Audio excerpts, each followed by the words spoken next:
Okay, we're gonna go and start. Alright, guys. This is session 2 of Lost in the Multiverse. This is a 5th edition D&D. I think campaigns, kind of calling it loosely. Since the first session is kind of forever lost in time, we're just gonna do a quick recap of that, and then you guys can introduce your characters. So you guys started off with finding out that there was a hero named Eric Hagenar, and he had recently defeated Tiamat. Now, he's a complete super celebrated hero, super popular, well received by all the major cities on the Swords Coast. Meanwhile, you guys are just starting your adventure, or you have been just a couple months previous, and for the most part, you have been extremely unsuccessful while you've been in the city of Waterdeep. Now, as you're moving on, you're returning to Waterdeep. Well, conveniently, Eric Hagenar is having his Heroes Festival for defeating Tiamat. And you guys met with, basically, not your leader, but kind of your manager. Because in Waterdeep, each adventuring party is basically assigned to a guard captain that will give them quests. However, your guard captain made very clear to you that he's going to retire soon, and that tomorrow when you meet with his replacement, he will not be giving you any quests, and that as far as Waterdeep is concerned, your connection with them is pretty much over, and it might be it for your adventuring. So you guys went to the yawning portal to kind of drink your sorrows away and what little tab you had left. Marcus Dosman came across Eric Agenar, who was going to this tavern as well. He went to get. Why did you go talk to him, Marcus? I wanted I wanted his advice on how to be a hero. Okay. Yeah, you went to approach him and ask him that question, and he turned out to be a complete snob. He belittled you. He even just kind of pushed you away. You're nothing. You're nothing. You unknowingly grabbed an artifact from his bag without realizing it. It fell on the floor.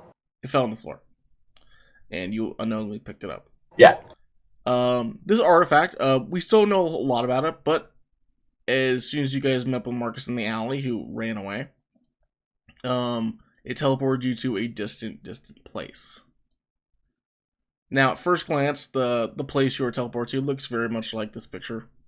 Just an empty cave full of debris, destroyed ships, destroyed buildings, just kind of scattered all about. We guys eventually found out, after speaking with the denizens of this place, is that this is kind of a dump for the multiverse.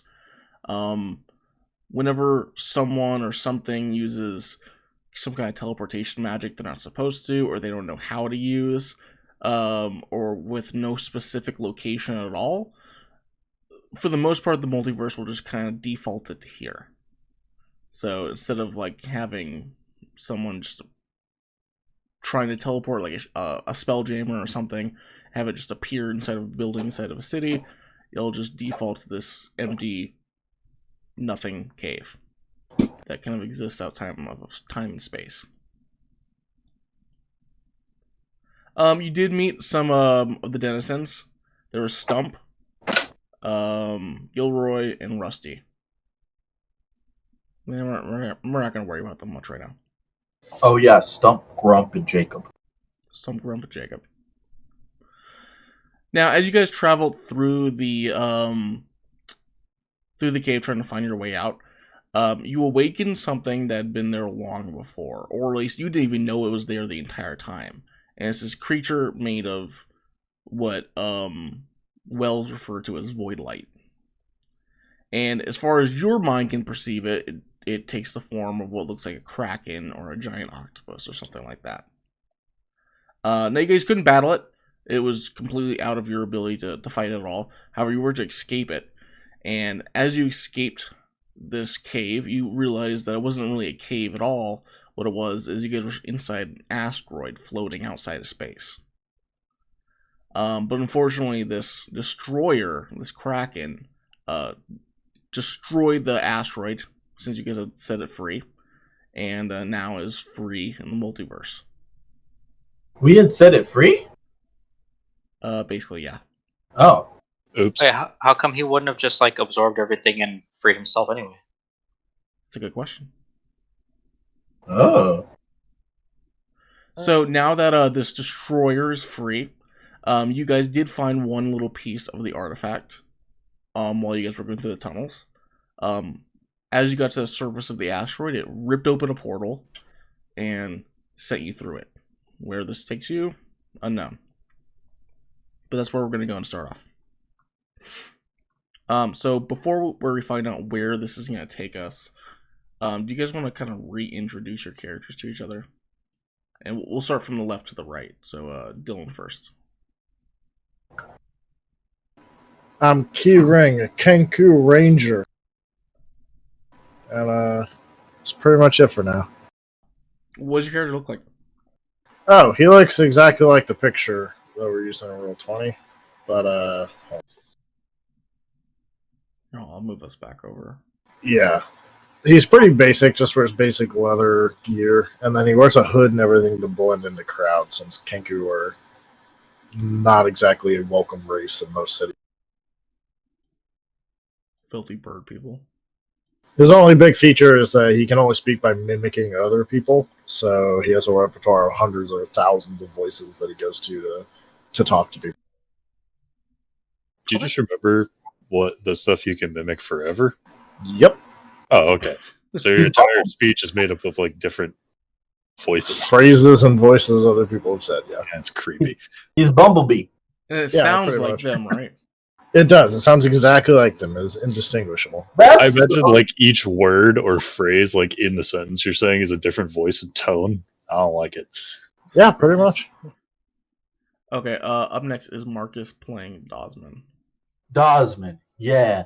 He's a tiefling, right? A tiefling fighter. And he's a good guy. He wants to be a hero. He's dressed in some pretty standard armor. And he's very sensitive. And he just wants to be an all-around good guy, sometimes to a fault. You're a fighter, right? Yeah. What weapon do you use? A sword. Short sword. Oh, no. A great sword. Great sword. Oh, okay. Alright, up next we have David playing Bizarro. Okay, so Pizarro's whole shtick is that he came from a great family of spellcasters of all different sorts, wizards and sorcerers, but he wasn't born with a magical bone in his body. So Pizarro instead found some old tomes and made a pact with Dagon, who's the demon lord of basically the depths, water, in order to get warlock powers. The rest of his family did not approve, but Pizarro didn't really understand what happened because he suddenly just got kicked out of his family. So he's been traveling around and using his silver tongue to basically swindle people and struggle along while learning his new powers. And now he's kind of like a sarcastic arsehole. Okay. I like it. Oh wait, up next we have Courtney playing Zarok. Alright, Zarok is he's a Goliath who's left his Goliath tribe in order to pursue more helpful route, so he decided to become a cleric. He's traveled around to do that. But he still holds on to a lot of his old Goliath mountain tribe ways. What do you look like? He's like 7 feet tall, 7.5 feet tall. I still wear like just priest robes around, but I'm still like a big Goliath, like really muscular, like tall, like a 2-handed battle axe to carry around. Okay. And Evan, we're gonna hold off on your new character for a second, okay? Okay.